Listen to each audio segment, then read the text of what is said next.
The world of assassination has come to an end. The trilogy, starting with 2016's reboot of Hitman, concludes in epic style in Hitman 3, the latest game from IO Interactive. Hitman 3 takes what was established in 2016's Hitman and its sequel Hitman 2, and not only tweaks and refines it to perfection, but adds new elements and twists of its own. New locations filled to the brim with possibilities, a stronger emphasis on story than past entries, and more makes Hitman 3 one of the absolute best in the long run in franchise. In terms of gameplay, this is fairly typical Hitman fare. Prior to entering the location, you can select what items, weapons and outfits you wish to bring with you.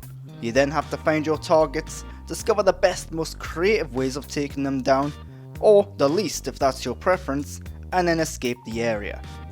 The magic of Hitman 3 is not in what you're doing, but how you do it. The freedom of choice and the wide range of strategies and options available are incredible. You can simply run in, shoot your target and flee, or you can sneak through a location, gather information, tamper with an environment so your target dies in an accident, and then walk away without ever raising an alarm. At its best, Hitman 3 is a sandbox that allows you to play however you want. At its worst, Hitman 3 is a linear stealth action game that nails atmospherics, dramatics and tension. That means that even when you're not given a plethora of choice, the game is still enjoyable because of great level design and attention to detail.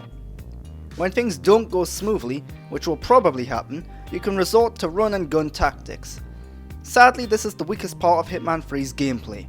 The shooting mechanics are formidable, they get the job done, but they're not exactly fun.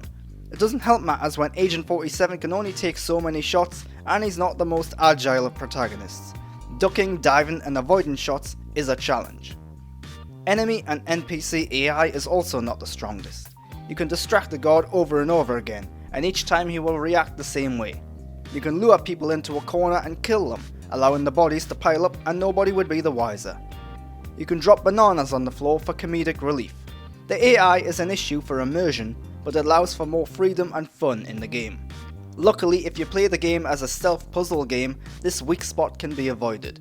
From picking up disguises, causing distractions, blending into environments, climbing over railings and rafters and so on and so forth, Hitman 3 is a very capable stealth game. It's a rarity to see pure stealth games these days, and Hitman 3 acts as a reminder of how good ones do it. The variety in levels and locations helps provide diversity in the game. From the heights of a skyscraper in Dubai, to a mansion in Dartmoor, to a vineyard in Argentina, Hitman 3 boasts gorgeous visuals and plenty variety. In Dubai you can go skydiving and climb perilous luxurious environments. In Dartmoor you can solve an Agatha Christie style murder, providing an interesting side story away from the typical Hitman formula. In Chongqing you can explore a moody, Blade Runner like location with more science fiction elements. And then you can go all classic with the Argentinian vineyard location. The range of challenges, stories and missions in each location means that there's ample reason to return for repeat visits. You may never do the same thing twice when exploring a location. If you're a completionist, someone who wants to fulfill all the challenges, all the tasks and check off all the bullet points, Hitman 3 could satisfy you for hundreds of hours. Add on to this the escalation mode, which gives players extra challenges, as well as all the content from 2016's Hitman and Hitman 2, and you have a gargantuan game for players willing to explore it all.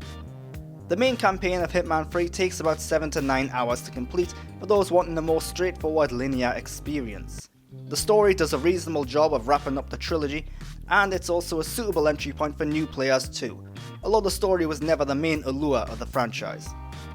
Hitman 3 might be the magnum opus of the franchise, or at the very least the magnum opus of the recent reboot run. The amount of content it provides, the refinements from past entries, and the added dose of cool atmosphere and environmental storytelling makes this one of the best in the series, and an early contender for Game of the Year 2021. If you've liked this review, why not subscribe to my channel, watch some of my streams on Twitch, and of course follow me on Twitter and Instagram at @the_Grant Burton.